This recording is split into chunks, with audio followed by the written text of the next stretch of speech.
So hey guys, I'm doing a little video on bump stops. I upgraded the rear bump stops to some Timbren bump stops. And I see some comments out there that people think that the bump stops are going to give you a smoother ride, right? Smoother ride? They're not going to give you a smoother ride. The car does not ride on the bump stops. They're bump stops. Okay? The only time they should hit is when you hit a big bump. They're limiting the suspension travel. Okay? So they're little cushioner, they're little cushions. The factory bump stops are pretty stiff. The Timbren are a lot softer, especially the active bump stops is what I got on here. They're for off-roading. Because when off-roading you hit bigger bumps, that's when you're going to use them bump stops a lot. That's when you feel the jolts. When the suspension is at its limit, it's gonna, boom, it's gotta hit something. So I just wanted to be clear on that because I saw a couple comments like that, like, oh yeah, it's gonna give you a better ride. It's not gonna give you a better ride. Around town, you're probably never gonna use them bump stops unless you go flying across some dips like I got down the street here. That's the only time I ever felt the bump stops hit. Majority of the time, these little bumps around town you're never going to feel.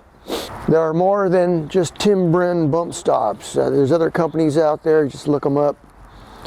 There's hydraulic bump stops, there's air bump stops, you know, there's stuff like that's for racing. That's a high maintenance stuff.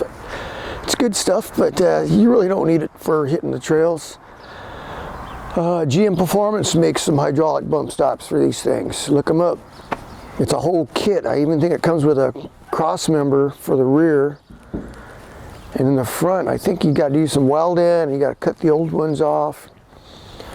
Good stuff, but not necessary.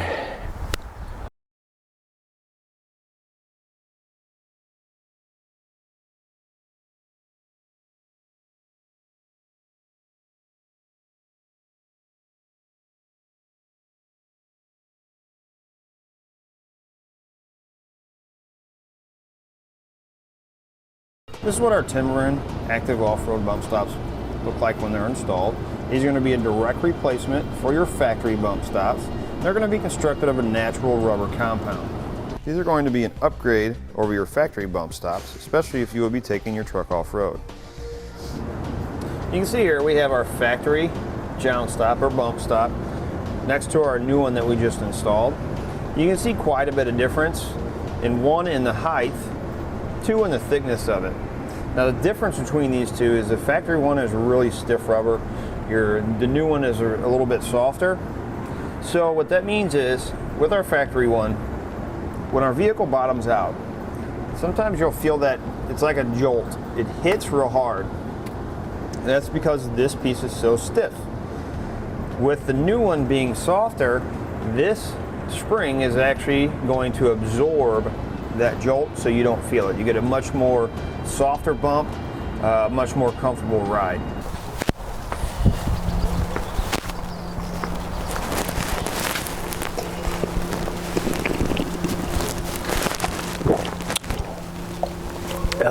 Morning coffee.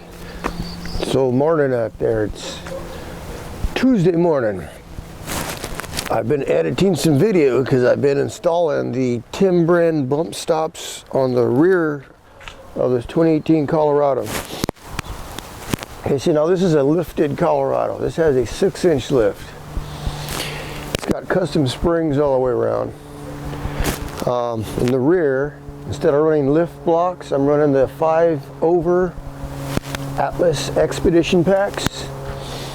And on top of that, I'm running 1-inch blocks, lift blocks, and the 2-inch shackles, the longer shackles, because I was trying to get to level out a little better. So on top of that, I never did extend the bump stops. This is the factory bump stop, so all the bump stop does is limit the suspension from compressing all the way. You know, the springs only compress so much.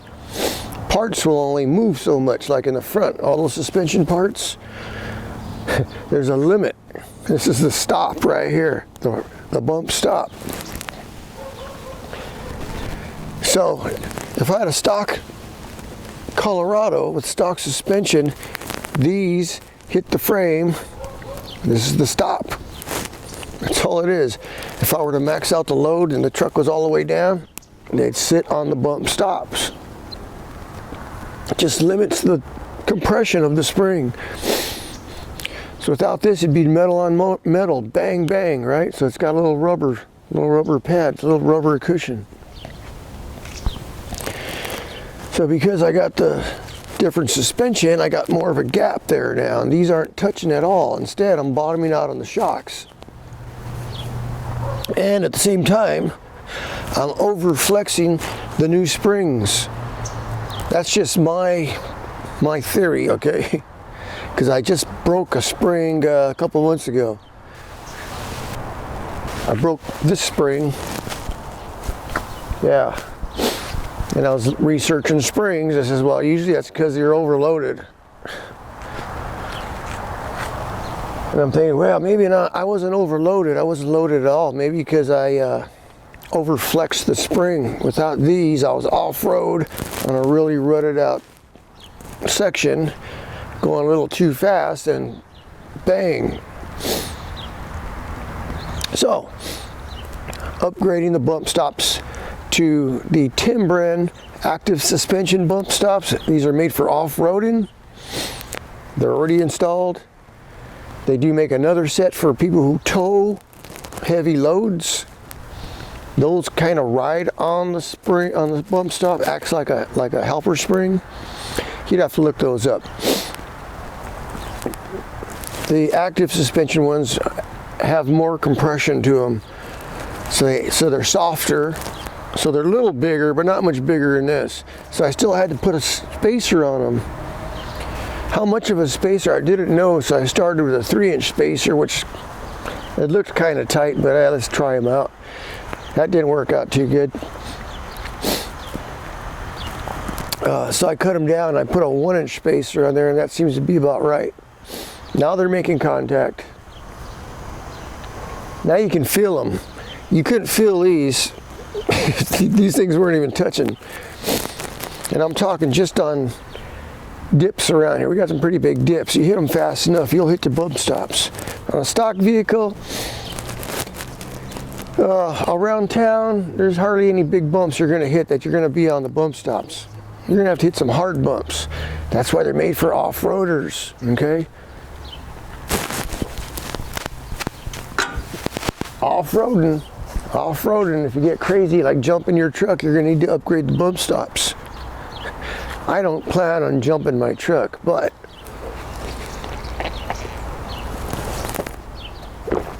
there are times off-road when I've hit some unexpected ruts.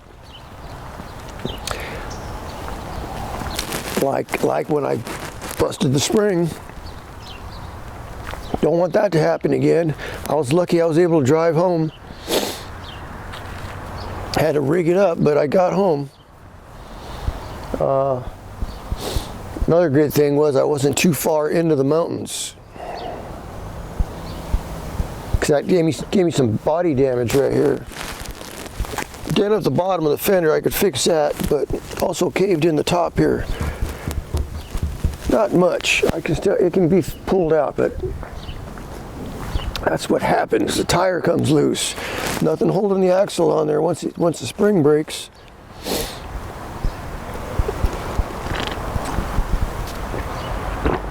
So I was uploading that I wasn't uploading, I was editing it yesterday. So I'm gonna try to finish that right now. I'm gonna finish my coffee here. I think I just paid $4.59 for gas. While I was out, I had to fill up the truck. $4.59. A little over 50 cents of that is California state tax. That's not including federal tax either. It's yeah.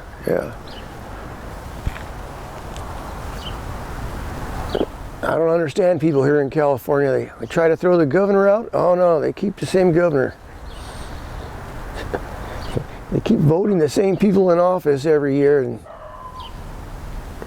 they even voted for the higher gas tax and registration fees. Are these people on drugs or something? It's California for you. They're all moving out, moving to a town near you.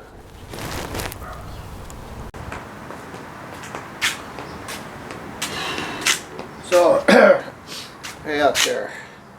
These are the factory bump stops. Now it's hard to tell whether these things even were making contact with this truck because it's lifted, right? On the shocks I can tell because I can see the dust mark on them. So I got some Timbren bump stops and they're only a little bigger. I'm like, maybe I put a spacer on them and raise them up, right? But how far? So I raised them up 3 inches. I think I went too far. And take them back off. I'll cut them down. I rethink this, you know what I mean?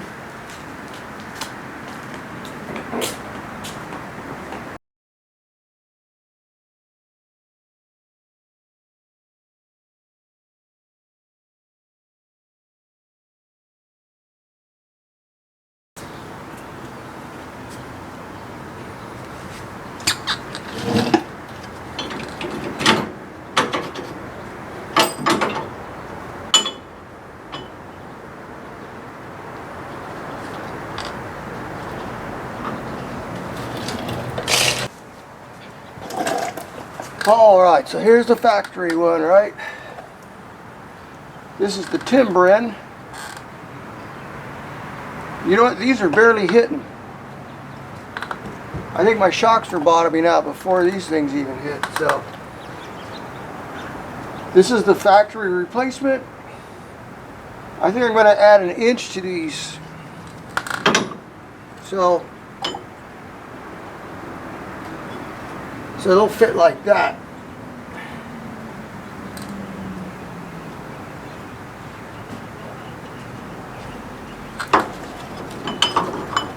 This is supposed to compress like 2.5 inches. Oh. Yeah, so. See, that wasn't even touching. The bumpers on my shocks bottomed out before this even hit. So yeah. So I originally added 3 inches to the bracket here. That was too much, so I just cut them down, and this is 1 inch over the factory. There was a little spacer. It's still there on the inside. See that? So I just want 1 inch. Yeah, over that. So I got to tack these back on now for the second time.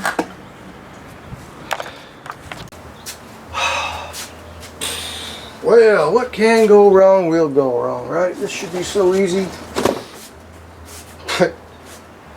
I'm throwing away stuff that was in the box, right? There's like a little card and some plastic, you know, packaging, and some packing paper, you know, it's like just paper, newspaper or something.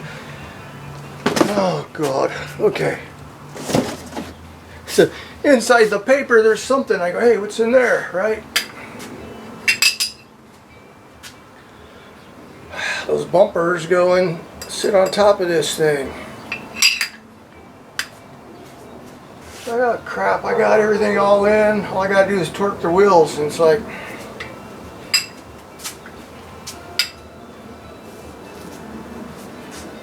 I really don't even have to lift the truck up or pull the wheels off, you know, it just makes it easier.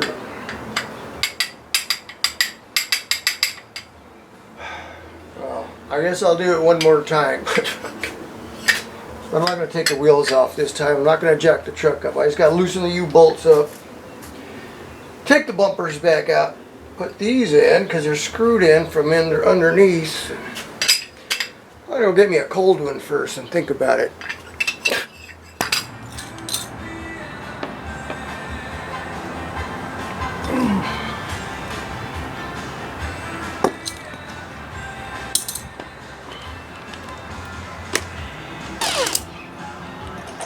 You know, if you take your truck to a shop, sometimes they'll leave stuff like this out. I mean, you'll never know, right?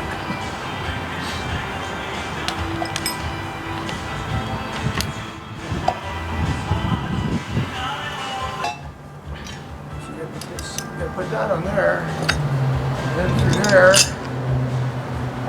then this goes in there. There's a washer that's in there. And you gotta get the nut in there. It's a lock nut. Nylon.